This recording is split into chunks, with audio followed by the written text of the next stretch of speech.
सुल्तान बेचैन होकर उठे। उसी वक्त आलम से मिलने की ठान ली। मुलाकात बेस बदल कर की और जाते ही सवाल कर दिया कि जनाब ऐसी कोई तरकीब बताइए कि बैतुल मुकद्दस को आज़ाद और मुसलमानों के खिलाफ मुजालिम को बगैर जहाद के ख़त्म कराया जा सके। आलम ने कहा कि दुआ करें। सुल्तान का चेहरा गुस्से से लाल हो गया। वो समझ गए कि ये आलिम पूरी सलेबी फौज से ज़्यादा ख़तरनाक है। सुल्तान ने सबसे पहले अपने खंजर से उस आलिम की उंगली काट दी। वो बुरी तरह तड़पने लगा, चीखने लगा। अब सुल्तान सलाहुद्दीन अय्यूबी ने उसकी असलियत बताते हुए कहा, बताते हो अपनी असलियत या फिर तुम्हारी गर्दन काट दूं। वो सफ़ेद पोश आलिम एक यहूदी था। यहूदियों को एक अरबी बाखूबी आती थी जिसका उसने खूब फ़ायदा उठाया। से आजकल के उलमा के पास मौजूद है। वो पूरी आबोताब के साथ हमारे मुल्क के अंदर, हमारे इस्लामी ममालिक के अंदर मौजूद है।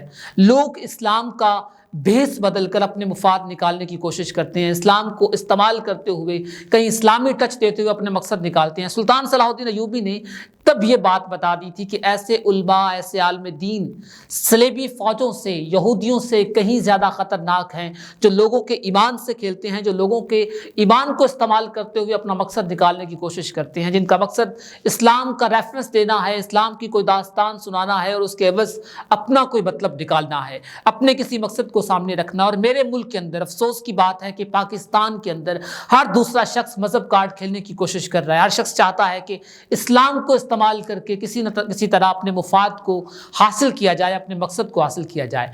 इस्लाम हरगिज़ इसलिए नहीं है कि हम इसे अपनी जेबों में अपने अंदाज से घड़ के रख लें। जहाँ पर कोई बात हो हम इस्लाम को निकालें और लोगों को कहें कि यह है इस्लाम। इस्लाम इससे कहीं बालतर है।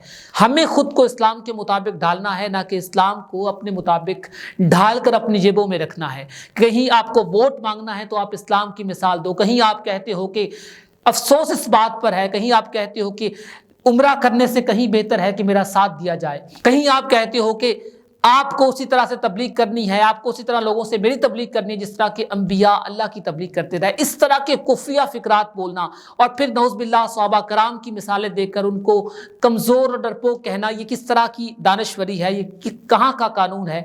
हम लोग इस्लाम को न जाने क्या समझ बैठे हैं। नबी अकरम सल्लल्लाहु अलैहि वसल्लम की हदीस का मफ़हूम है कि जिस शख्स ने इस्लाम में कोई नई चीज़ पैदा की, उसने गोया अल्लाह और उसके रसूल से जंग की। तो क्यों हम लोग बेसिकली इस्लाम का चेहरा मस कर चुके हैं। लोग अब इस्लाम से डरते हैं। ये वो इस्लाम है जिसका नाम सुनकर, जिसके मानने वालों को देखकर लोग मुसलमान हो जाया करते थे।